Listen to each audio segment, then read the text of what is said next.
Hi Devlin, it's Aunt Leslie. I bought you this new book and I wanted to read it to you first, and then I'll read it to you in person, and then you can read it at home with your mom.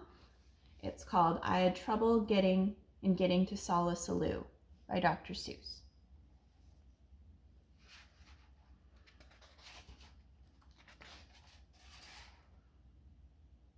I was real happy and carefree and young, and I lived in a place called the Valley of Vung, and nothing, not anything, ever went wrong until, well, one day I was walking along, and I guess I got careless. I guess I got gawking and daisies and not looking where I was walking.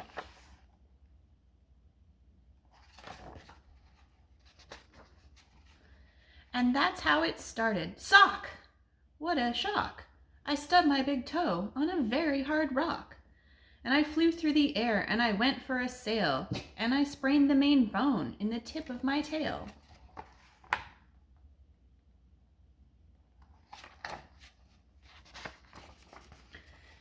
Now, never had ever had troubles before, so I said to myself, I don't want any more. If I watch out for rocks with my eyes straight ahead, I'll keep out of trouble forever, I said.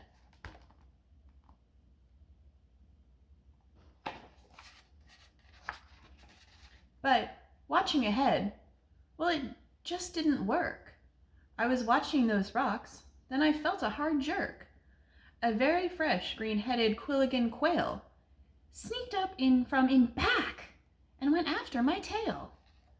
And I learned there are troubles of more than one kind. Some come from ahead and some come from behind.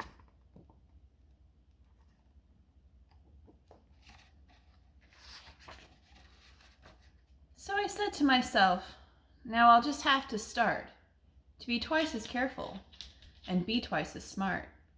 I'll watch out for trouble in front and back sections by aiming my eyeballs in different directions. I found this to be quite a difficult stunt, but now I was safe in both back and in front.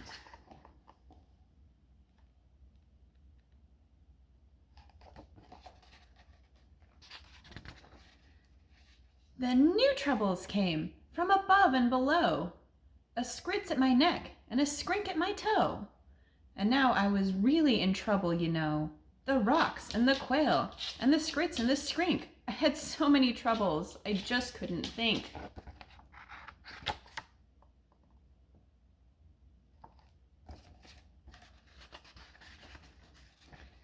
There I was, all completely surrounded by trouble, when a chap rumbled up in a one-wheeler wobble. Young fellow, he said, what has happened to you? Has happened to me, and to other folks too. So I'll tell you what I've decided to do. I'm off to the city of Solla, Sollew, on the banks of the beautiful river Wahoo, where they never have troubles, at least very few. It's not very far, and my camel is strong. He'll get us there fast, so hop on, come along.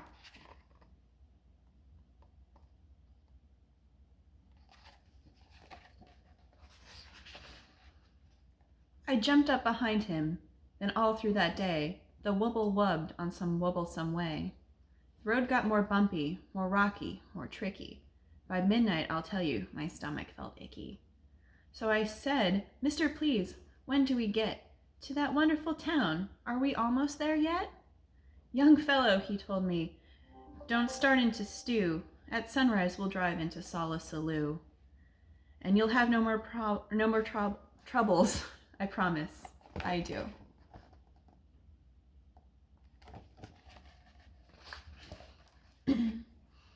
But when dawn finally came and the darkness got light, that wonderful city was nowhere in sight. Instead of the city, we ran into trouble. Our camel got sick and he started to bubble. We had to pull him in the one-wheeler wubble. So there we were in a dreadful position.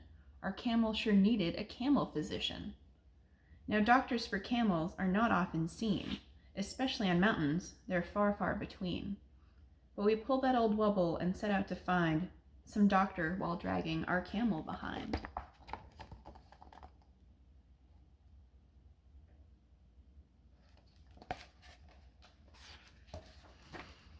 I pulled, and pulled, and then the next thing I knew, I was pulling the camel and the wobble chap too.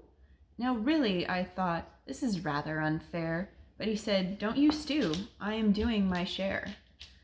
This is called teamwork. I furnish the brains. You furnish the muscles, the aches and the pains.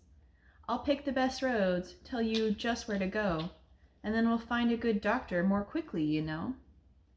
And then he sat and he worked with his brain and his tongue, and he bossed me around just because I was young. He told me go left, then he told me go right, and that's what he told me all day and all night.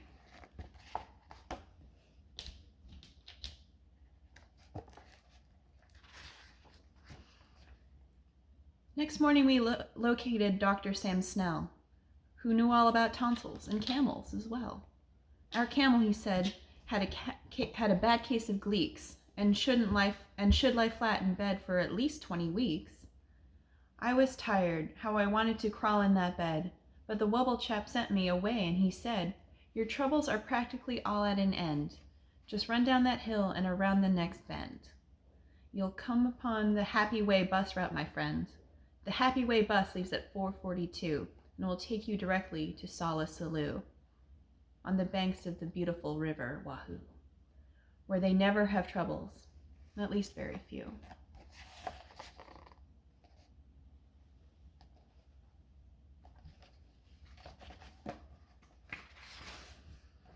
Well, the bus stop was there, and that part was just fine, but tacked on a stick was a very small sign, saying, notice to passengers using our line. We are sorry to say that our bus driver, Butch Myers, ran over 4 nails and has punctured all tires.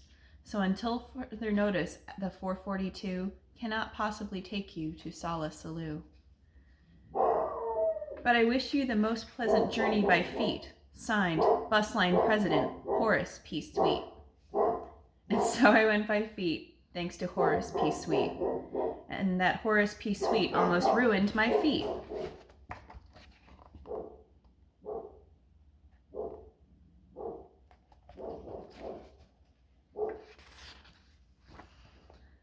100 miles later, my feet were so sore. Then, wouldn't you know it, it started to pour. I was drenched to the skin when a chap in a slicker splashed up and he yelled, it's the midwinter jicker. The midwinter jicker came early this year, and it's not going to be very comfy around here. Any fool would get out, so I've packed up my things, and I'm off to my granddaddy's out in Palm Springs. Take cover, he yelled, use my house if you wish. Then the chap in the slicker splashed off like a fish.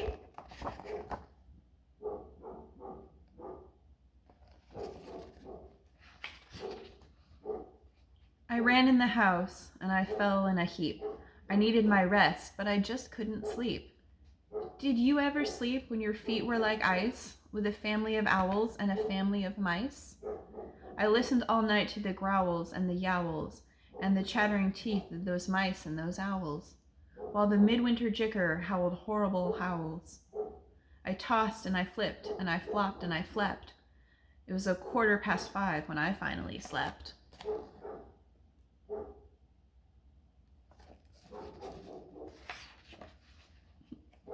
Then I dreamed I was sleeping on billowy billows of soft silk and satin marshmallow stuffed pillows. I dreamed I was sleeping in Solla, Sollew, on the banks of the beautiful river Wahoo, where they never had troubles, at least very few.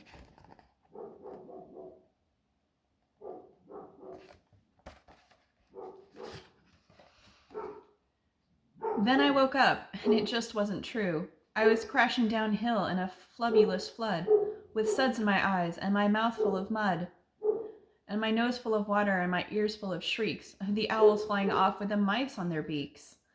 And I said to myself, now I really don't see why troubles like this have to happen to me.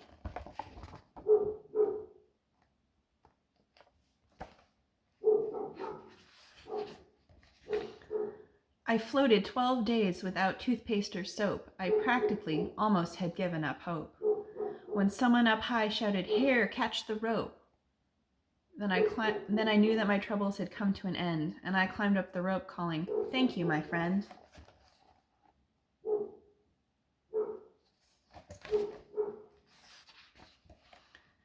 I got to the top, but it wasn't a friend, and I saw that my troubles were not at an end.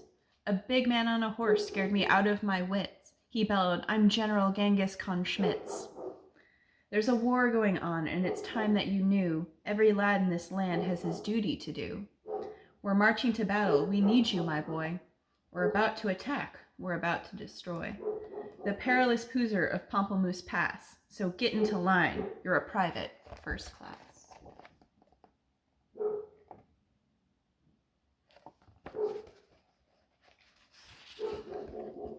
He gave me a shooter and one little bean, which is not very much, if you see what I mean.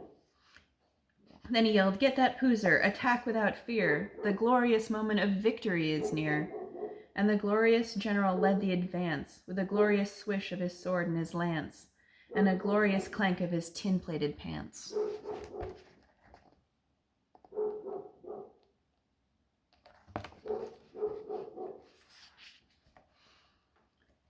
Then we went round a corner and found that, alas, there was more than one Poozer in Pamplemousse Pass. And Genghis Khan Schmitz shouted out to his men, "This happens in war every now and again. Sometimes you are winners, sometimes you are losers. Never can one win against so many Poozers." And so I suggest that it's time to retreat, and the army raced off on its tin-plated feet.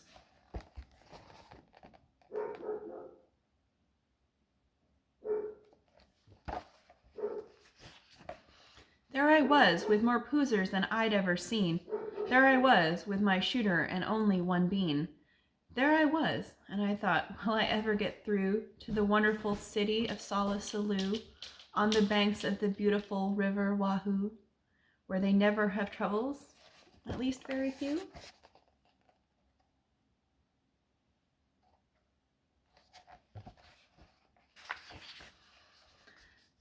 I had terrible trouble in staying alive.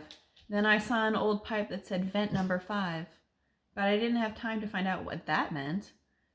But the vent had a hole, and the hole's where I went.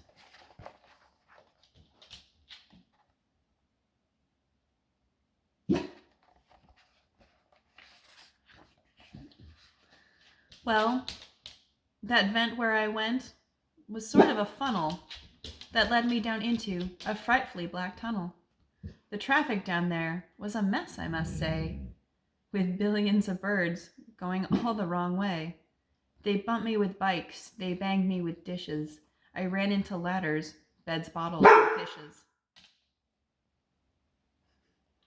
I skidded on garbage, I fell in a horn. Troubles, I wished I had never been born. I was down there 3 days in that bird-filled-up place. At least 8,000 times I fell smack on my face. I injured 3 fingers, both thumbs and both lips, my shin bone, my backbone, my wishbone and hips. What's more, I was starved. I had nothing to eat, and damp. It was damp. I grew moss on my feet.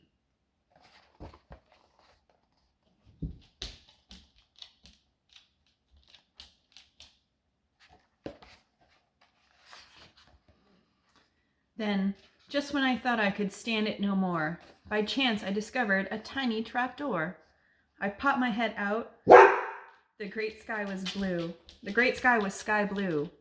And I knew from the flowers I'd finally come through to the banks of the beautiful river Wahoo. I couldn't be far now from Solla, Sollew.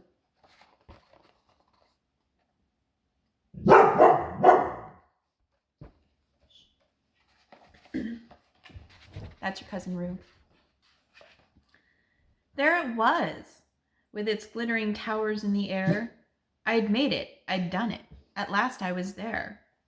And I knew I'd left all of my troubles behind when a chap at a doorway that shimmered and shined waved me a wave that was friendly and kind.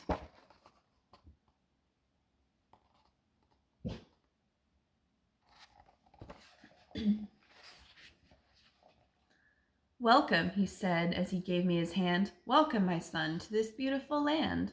Welcome to sweet, sunny Solla, Sollew, where we never have troubles, at least very few. As a matter of fact, we have only just one. Imagine, just one little trouble, my son. And this one little trouble, as you will now see, is this one little trouble I have with this key.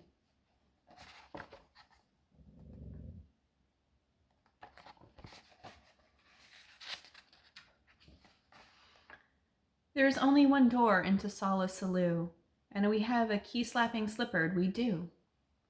This troublesome slipard moved into my door 2 weeks ago Tuesday at 3:45. Since then, I can't open this door anymore. And I can't kill this slipard. It's very bad luck to kill any slipard, and that's where we're stuck. That's why no one gets in and the town's gone to pot. It's a terrible state of affairs, is it not? And so, said the doorman of Sollew, my job at the door here is finished. I'm through. And I'll tell you what I've decided to do.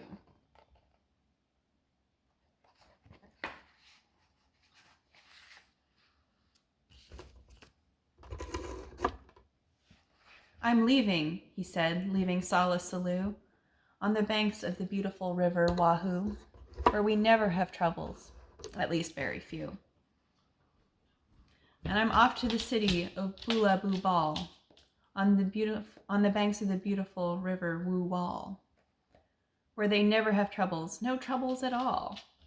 Come along with me, he said as he ran, and you'll never have any more troubles, young man.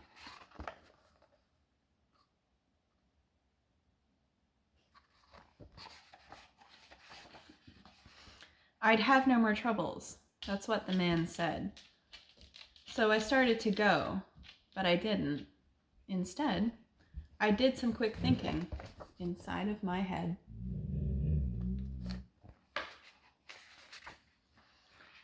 Then I started back home to the valley of Vung. I know I'll have troubles. I'll maybe get stung. I'll always have troubles. I'll maybe get bit by that green-headed quail on the place where I sit. But I've bought a big bat, and I'm all ready, you see. Now my troubles are going to have trouble with me.